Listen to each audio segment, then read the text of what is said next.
Hello everyone, this small lecture is based on the applications of total internal reflection.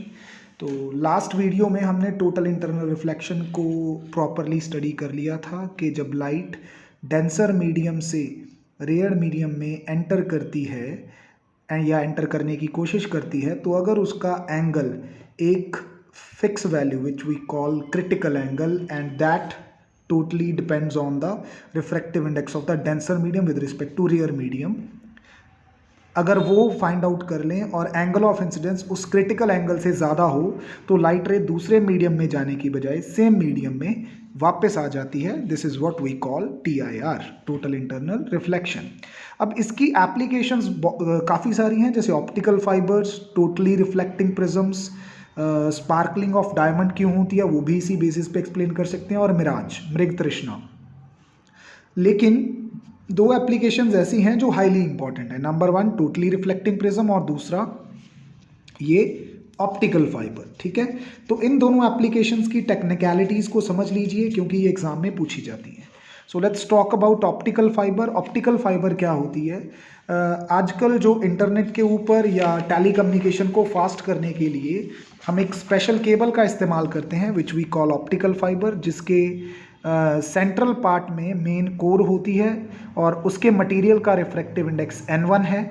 उसके ऊपर एक और layer चढ़ाई जाती है जिसको क्लैडिंग बोलते हैं, उसका रिफ्रैक्टिव इंडेक्स N2 है, और जो कोर है उसका रिफ्रैक्टिव इंडेक्स ज़्यादा होता है क्लैडिंग से. फिर इन दोनों को प्रोटेक्ट करने के लिए इनके ऊपर एक बफर कोटिंग चढ़ाई जाती है. ठीक है, अब इस फाइबर की खासियत क्या है? जब इस फाइबर के एक एंड से सिग्नल एंटर करेगा तो जो अंदर वाली लेयर है उसका रिफ्रैक्टिव इंडेक्स N1 है और दूसरी का रिफ्रैक्टिव इंडेक्स N2 है. तो लाइट सिग्नल डेंसर से, क्योंकि N1 ग्रेटर है N2 से, तो डेंसर से रेयर की तरफ जाना शुरू करेगा, और क्योंकि ये डेंसर से रेयर जाएगा, एंगल ऑफ इंसिडेंस जो होता है ये इसको इस तरह से मैन्युफैक्चर किया जाता है कि किसी भी एंगल पे एंटर करे वो क्रिटिकल एंगल से हमेशा ज़्यादा ही होगा.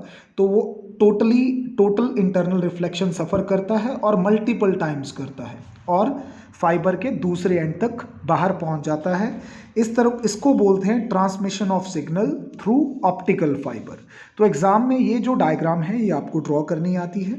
When the light ray is incident on the one end of the fibre at an angle it goes inside and suffers multiple TIR, और दूसरी तरफ से इंफॉर्मेशन बाहर आ जाती है. इसमें लॉस ऑफ इंटेंसिटी कोई नहीं होता. तो जो सिग्नल दूसरी तरफ पे पहुंचता है वो कंप्लीट इन्फॉर्मेशन लेके पहुंचता है. आपने कोई भी इंफॉर्मेशन सेंड करनी थी in form of signals. Practically इस तरह के काफ़ी सारे फाइबर्स यूज़ किए जाते हैं, तो उसको ऑप्टिकल बंडल या लाइट पाइप बोला जाता है. ठीक है, पूरी इंफॉर्मेशन को एक्यूरेटली भेजने के लिए इसको इस्तेमाल करते हैं. ऑप्टिकल फाइबर के इस्तेमाल कहाँ कहाँ पे होते हैं?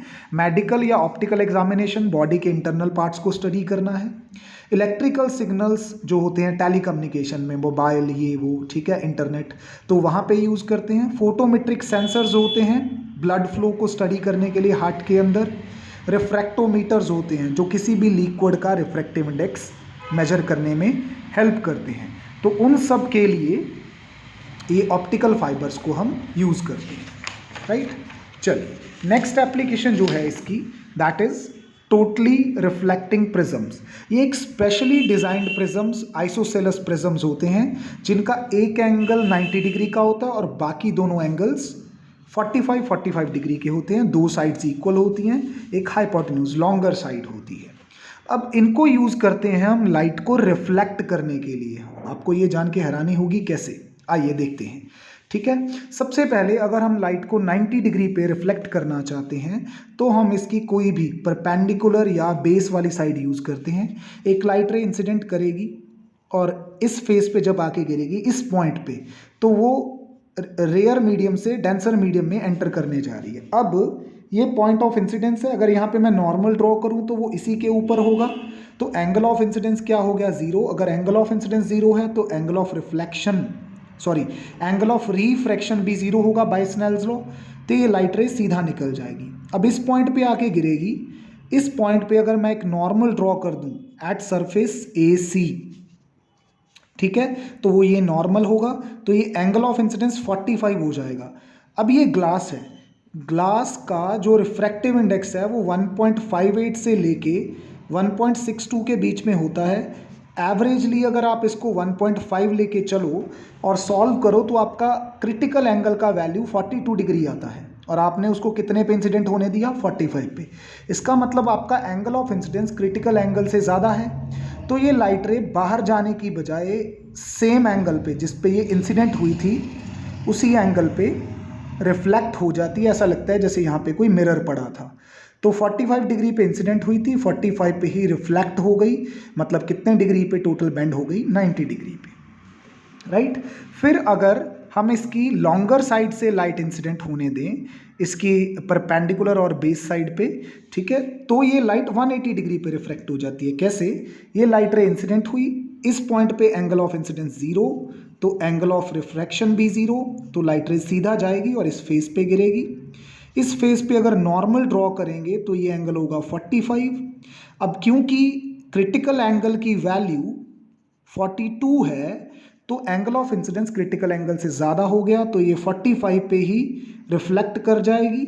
फिर जब ये यहाँ पे गिरेगी इस फेस पे तो अगेन एक नॉर्मल ड्रॉ करेंगे, फिर एंगल ऑफ इंसिडेंस 45 हो गया, अगेन क्रिटिकल एंगल से ज़्यादा, तो फिर से ये 45 पे रिफ्लेक्ट बैक हो जाएगी। यानी कि टोटल कितना बेंड आ जाएगा, 90 डिग्री का यहाँ पे और 90 डिग्री का यहाँ पे, तो टोटल हो गया 180 डिग्री का। मतलब जो लाइट रे ऐसे जा रही थी वो ऐसे वापस आ रही है, ठीक है।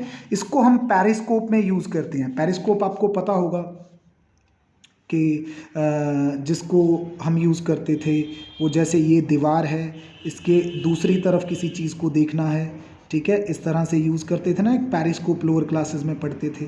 तो आप इधर क्या हो रहा है यहाँ से देख सकते हैं। तो इसमें यहाँ पे ये जो प्रिज्म्स हैं, ठीक है, इन प्रिज्म्स को हम यूज़ करते हैं यहाँ पे, राइट, इस जगह पे, राइट। उसके बाद इसको यूज़ करते हैं पेरिप्रिज्म में। नेक्स्ट आ जाता है तीसरा, जब किसी इमेज को इन्वर्ट करना हो, ठीक है। सपोज कीजिए मेरे पास एक ऑब्जेक्ट था ए बी, ठीक है, इसके हेड से रे नंबर 1 आ रही थी और टेल से, बेस से रे नंबर 2 आ रही थी। तो जो हेड से रे नंबर 1 आ रही थी, जब वो इस पॉइंट पे गिरेगी, इस पॉइंट पे आके अगर मैं नॉर्मल ड्रॉ कर दूं एक, ठीक है, तो ये जो नॉर्मल होगा, ये जो नॉर्मल हम ड्रॉ करेंगे इस पॉइंट पे, राइट, इस नॉर्मल के लिए क्योंकि एंगल ऑफ इंसिडेंस जो है वो क्रिटिकल एंगल से कम है, तो लाइट रे रिफ्रैक्ट हो जाएगी अंदर को, same at this point, right. तो ये इस पॉइंट पे आके गिरेगी। अब इस पॉइंट के लिए जो एंगल ऑफ इंसिडेंस है वो हो जाएगा अपना 45, जो कि ग्रेटर है क्रिटिकल एंगल से। तो ये लाइट रे उसी एंगल पे वापस हो लेगी यहाँ पे और इधर वापस आ जाएगी। तो ये रे नंबर 1 जो है, ये जो ऊपर जा रही थी वो नीचे हो जाएगी, और रे नंबर 2 जो नीचे थी वो ऊपर हो जाएगी। इसका मतलब हेड की इंफॉर्मेशन जो ला रही थी लाइट रे वो यहाँ आ गई, जो बेस की इंफॉर्मेशन ला रही थी वो यहाँ पे आ गई। तो इमेज क्या बन जाएगी, यहाँ पे इन्वर्टेड बन जाएगी।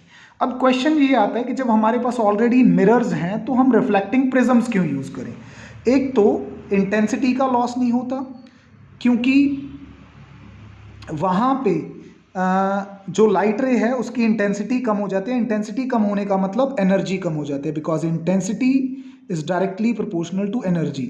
अगर एनर्जी कम होगी इसका मतलब कोई ना कोई इन्फॉर्मेशन मिस हो जाएगी। दूसरा, मिरर जो है उसके पीछे जो सिल्वर पॉलिश की होती है वो विद टाइम वैनिश होने लगती है, लेकिन जो प्रिज्म की रिफ्लेक्टिंग प्रॉपर्टीज़ हैं वो हमेशा रहती हैं।